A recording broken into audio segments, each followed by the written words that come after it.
Your complaint alleges that the two of them owe you a small amount for rent, for an electric bill, and for the cost of getting them evicted.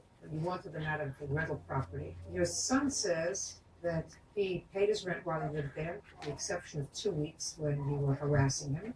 That the electric bill was paid, except that when you were trying to get him out of the apartment, shut off the electricity, and he doesn't even address the issue of the eviction warrant. Mr. Campbell, tell me about the apartment that you were renting from your mother. It was just a one-bedroom apartment. In what kind of dwelling? It was next door, probably 100 feet from my parents' house. And what was the rent arrangement?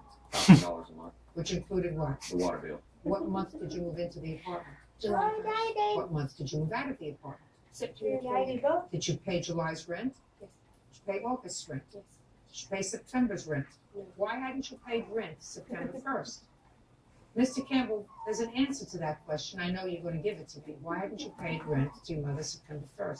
Well, because she come over to the house saying she wants us out. So I said, either I can't give you any money if you want us out. I need to find another place. You know, and I offered to give her the money. I offered to give her some money for the electric bill too, and she didn't want it. Why did your mother say she wanted you out if you were paying rent and if you were good tenants? The only reason I can think of is because she said she didn't want me with the girl that had a kid that wasn't mine. Is that what she told you? Yes. Is that right? No, ma'am. Ms. Campbell, there had to be another reason other than non-payment of rent for you to want them out of the apartment. You want to tell me why you wanted them out? Yes. It was never paid on time. They would pay me like $250 and would be promised to pay the other $250 at the middle of the month, which would always be like at the end of the month before I would ever get it.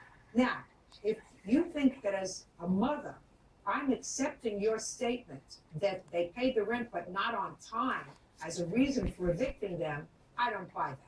I'm just telling you, I don't buy that at all.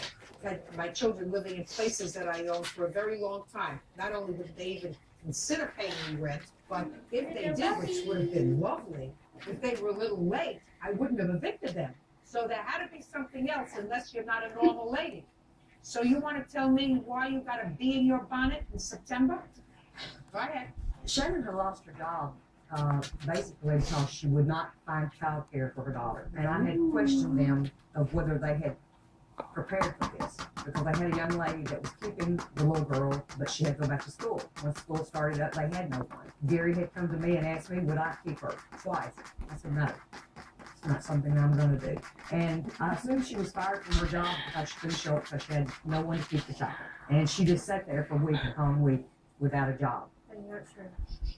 So, And on what he made, he cannot fulfill the obligations that they had without Shannon's help of income. And to me, it looked like she was doing nothing to try to do anything about getting her job. so you were being judgmental about their lifestyle. Well, not necessarily that. If I was being judgmental, I don't think I would have ever allowed them to move in the first place. Well, you were judgmental about their lifestyle because if your son decides, well, I don't care, if she wants to stay home, let her stay home, I'll get 2 jobs.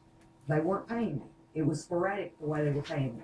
They never had any food in the house for Jordan, the little 3-year-old girl. She came to me and told me, my mom hit me in the face today and made my nose bleed.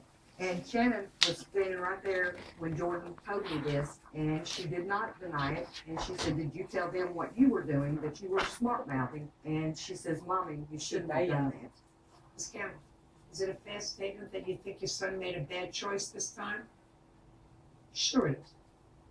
Okay, now, when was the electricity shut off? The Friday before we moved out, so the 16th, 17th of September. How did you shut off the electricity, Ms. Campbell? It was in my husband's room, and when they moved in, I said, just leave it that way to try and help them out as far as deposits. You mean you just called the company and said shut off the electricity? They had called me